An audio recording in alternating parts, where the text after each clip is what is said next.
নগাঁও জিলাৰ ডিং থানাৰ অন্তৰ্গত এগৰাকী মানসিক বিকাৰগ্ৰস্ত মহিলাক লৈ বোৱাৰীক লৈ পেলাই এটি বাতৰি প্ৰকাশ হৈছে আৰু ইয়াকে লৈ সমগ্ৰ অঞ্চলটোত এটা তীব্ৰ প্ৰতিক্ৰিয়াৰ সৃষ্টি হৈছে। ঘটনাৰ বিৱৰণ মতে ৱাহিদা খাতুন ডিং কাছকাটি গাঁৱৰ এমৰান হুছেইনৰ একমাত্ৰ কন্যা সন্তানৰ বিয়া হৈছিলে কদুমনিৰ আবুল হাছানৰ পুত্ৰ আতাবুৰ ৰহমানৰ লগত আজিৰ পৰা প্ৰায় 3 বছৰ পূৰ্বে।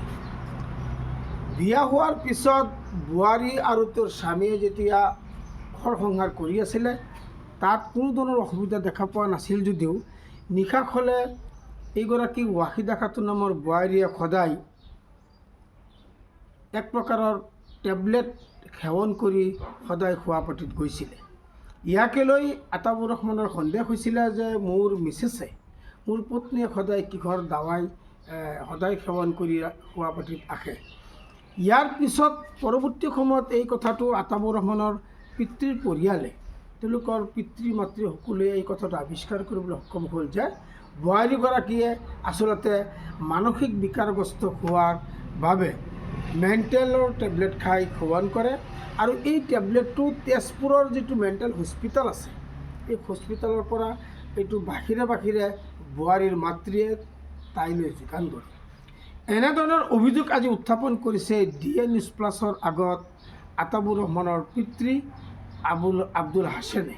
আৰু আব্দুল হাছেনৰ ওপৰত ইতিমধ্যে বোৱাৰী অৰ্থাৎ এই মানসিকভাৱে বিকাৰগ্ৰস্ত বোৱাৰীজনীয়ে গোচৰ তৰিছে। আনকি আব্দুল হাছানৰ ঘৰত বন্ধু হিচাপে আলহী খাবলৈ অহা আন এজন ব্যক্তিৰ ওপৰতো ইতিমধ্যে দেখা গৈছে এই বোৱাৰীগৰাকীয়ে ডিং থানাত তেওঁলোকে গৈ এটা খুব ভয়ংকৰ ধাৰাত এটা গোচৰ ৰুজু কৰিছে আৰু ইতিমধ্যে গোচৰটো পঞ্জীয়ন হোৱা বুলি আমি গম পাইছোঁ। আৰু DA নিউজ প্লাছৰ হাতত যিটো তথ্য আছে এইটো হৈছে ৱাহিদা খাতুনৰ এটি প্ৰেছক্ৰিপশ্যন। ৱাহিদা খাতুন এইটো প্ৰেছক্ৰিপশ্যন হয়। এইটো ইয়াত সম্পূৰ্ণ লিখা আছে LGB regional institute of mental health. এইটো তেজপুৰত আছে অৰ্থাৎ তেজপুৰত থকা যিটো মেণ্টেল হস্পিটেল আছে যিটো হেল্থ চেণ্টাৰ আছে সেই চেণ্টাৰত ইয়াত 19 ইয়াৰ্ছ ডিং নগাঁৱৰ পৰা গৈ ট্ৰিটমেণ্ট কৰে আৰু এই ট্ৰিটমেণ্টটো কৰাৰ ক্ষেত্ৰত যিখিনি দাৱাই দিয়ে সেই দাৱাইটো ৰেগুলাৰভাৱে এই বোৱাৰীগৰাকীয়ে সেৱন কৰে। যেতিয়া দাৱাই নাথাকে দাৱাই নথকাৰ পিছত বোৱাৰীগৰাকীয়ে ঘৰত উৎপাত কৰে, হাল্লা চিল্লা কৰে, মানুহক মাৰিবলৈ যায়, যি হাতত সন্মুখত পৰে তাকে লৈ খেদি যায়। কেতিয়াবা কাৰেণ্টত গৈ টাচ কৰিব, কাৰেণ্টৰ ৱায়াৰত গৈ হাত ধৰিব বিচাৰে, পুখুৰীত জাপ মাৰিব বিচাৰে। এনেধৰণৰ অভিযোগ আজি উত্থাপন কৰিছে আতাবুৰ ৰহমানৰ পিতৃ অৰ্থাৎ ৱাহিদা খাতুনৰ শহুৰ। আজি আমাৰ লগত আছে, তেওঁৰ পৰা কিছু কথা জানিব বিচাৰিম। আচলতে আপোনালোকৰ ঘৰখনত কি সংঘটিত হৈছে, কি হৈ আছে, এইবোৰ কেতিয়া গম পালে, কেনেকৈ হ'ল, বিয়াৰ সময়ত আপোনালোকে কিয় গম পোৱা নাই যে বোৱাৰীগৰাকী এনেকুৱা মেণ্টেল আছিল? অৱশ্যে এতিয়ালৈকে যিখিনি প্ৰেছক্ৰিপশ্যন আছে তাৰ পৰা গম পোৱা গৈছে মেণ্টেল হয়, কিন্তু এই গোটেই কাহিনীটো কেনেকুৱা পৰিচয়? পিছত মই ল'ৰাটোৱে কৈছে যে তাৰ বোৱাৰীটো টেবলেট খা। তাৰ মাকে জনালে যে কিবা এটা টেবলেট খা। কিহৰ টেবলেট খা মইতো নাজানো। গম পালোঁ পিছত তাৰ মাই তেজপুৰৰ পৰা মেণ্টেলৰ বঢ়িয়া টেবলেট আনি খুৱাই আছে চুপে চাপ। আমি গম নাপালোঁ। গম নপৰাৰ পিছত ঈদৰ পিছত এইটো গম পাইছোঁ যে মেণ্টেলৰ টেবলেট খুৱাই আছে। মেণ্টেলৰ টেবলেট খুৱাই আছে। তেতিয়ালৈ আমি তাৰ বাবাক সুধিলোঁ যে তুমি আহা। তাৰ বাবা নাহে, তাৰ মা আহে খালি। তাৰ মা আহি পেলাই তাৰ মাৰ সন্মুখতেই এই ছোৱালীজনী পাগলৰ নিচিনা কৰি আছে। বোৱাৰীজনী পাগলৰ নিচিনা কৰি আছে। পিছত তাৰ মা ধৰি ৰাখিব নোৱাৰে আৰু বেলেগ মানুহ ধৰি ৰাখিব নোৱাৰে।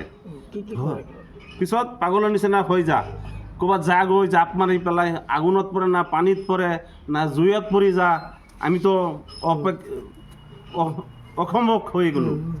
পিছত আমি এজাহাৰ এটা কৰিলোঁ বৰদা থানাত এজাহাৰ কৰাৰ পিছতেই মোৰ পিছত 2টা নিউজ ক্লাব ডাকি আনি আমি সামাজিক হিচাপে জনালোঁ পিছত তাৰ বাবাক আহিছে, তাৰ বাবাক আহি পেলাই এই ৱাহিদা খাতুনক মোৰ পুতক বোৱাৰীটোক লৈ গুচি গ'ল। গুচি যোৱাৰ পিছত তাক সিহঁতক 18 তাৰিখে সিহঁতক নিউজ কৰি পেলাই মোৰ ওপৰত যে মোৰ ঘৰত এটা আলহী আহিছিল, মোৰ ওপৰত ৰেপ কেছ এটা কৰি দি দিলে। হয় হয় ঠিক আছে। এতিয়া যিগৰাকী আলহী গৈছিল মানে এটা জঘন্য ঘটনাটো ইতিমধ্যে ধিং আৰু বৌদ্ধ অঞ্চলত তীব্ৰ প্ৰতিক্ৰিয়াৰ সৃষ্টি হৈছে। এগৰাকী মানসিক বিকাৰগ্ৰস্ত মহিলাক ৰেপ কৰা বুলি অভিযোগ উঠিছে আৰু ইয়াৰ লগে লগে এইগৰাকী মানসিকভাৱে বিকাৰগ্ৰস্ত মহিলাগৰাকীৰ এই অভিযোগ মিছা বুলি তেওঁলোকে উত্থাপন কৰিছে, আমাৰ ওপৰত অভিযোগ দাখিল কৰিছে আৰু তেওঁলোকেও এটা গোচৰ তৰিছে। অৰ্থাৎ অভিযোগ প্ৰতি অভিযোগ অব্যাহত আছে। যিগৰাকী আলহীৰ ওপৰতো কেছ কৰিছে, আলহী আমাৰ লগত আছে, আলহীৰ পৰা জানিব বিচাৰিম কি হৈছিলে, ক'ত গৈছিলে আৰু কেনেকৈ কি হ'ল? মই গৈছিলোঁ, মই মানে আলহী কাৰণে গৈছিলোঁ। তেওঁ আপোনাৰ কি বন্ধু হয়? বন্ধু হয়, আগৰ পৰা একেলগে চাহ চিনাকি, একেলগে যোৱা হয়। তাৰপিছত মই ঘৰত গৈ দেখিলোঁ মানে এই বোৱাৰীজনী মানে বহুত হুলস্থুল কৰি আছে। মই কৈছোঁ এখেতক চিকিৎসা নকৰে কিয়? তাৰপিছত কৈছে এইবিলাক ভাল নহয়, ভাল নহয়, এনেকৈ কৰি থাকে। তাৰপিছত মোক কিবা এটা খাব দিছে, মানে চাহ এটা দিছে, মই খাই গুচি আহিলোঁ ডাইৰেক্ট। তাৰপিছতে শুনিলোঁ মোৰ ওপৰত ৰেপ কেছ দিছে, মোৰ ঘৰত মানে মোক মানে কবিৰাজী মানে বনাইছে, কবিৰাজ কৰিছোঁ, হিন্দুৰী দিছোঁ, কিবা কি দিছোঁ। আৰু পাগলে কিবা কৈছে, সেইটোতো মইতো তাৰ মা আছে, এতিয়া তাৰ মা আছে আৰু এই ছোৱালীজনী জাম্পিং কৰি আছে, তাৰ মা ধৰি আছে। মই ক'লোঁ এইটো ভালদৰে চিকিৎসা কৰক, সেইটো কৈ গুচি আহিলোঁ। কিন্তু মোৰ ওপৰত ৰেপ কেছটো কিয় দিল? ছাৰ বন্ধুৰ ঘৰতো যাব নোৱাৰি আজিকালি, বন্ধুৰ ঘৰত গ'লেও কিবা হ'লে ৰেপ কেছ হৈ যাব। এইটো কিবা এটা বিচাৰ হয়। ইতিমধ্যে দেখা গৈছে এই বিষয়টো লৈ পেলাই তীব্ৰ প্ৰতিক্ৰিয়াৰ সৃষ্টি কৰিছে ডিং আৰু বৰদোৱা অঞ্চলত। অৰ্থাৎ DI নিউজ প্ৰচাৰকসকলে এটা বিশেষ বাতৰি এই মুহূৰ্তত আমি দিব বিচাৰিছোঁ যে এগৰাকী মানসিক বিকাৰগ্ৰস্ত মহিলাই যিটো অভিযোগ কৰিছে, সেই অভিযুক্তসকলে সেই অভিযোগটো সম্পূৰ্ণ প্ৰত্যাখ্যান কৰিছে। অৰ্থাৎ বৰদোৱা থানাত আৰু ডিং থানাত দুখনকৈ গোচৰ ৰুজু হৈছে। আইনাকি ব্যৱস্থা লয় পৰৱৰ্তী সময়ত লক্ষণীয় হ'ব। যিকোনো খবৰৰ বাবে যোগাযোগ কৰক 7099017330 লগতে 7099017110 নম্বৰত।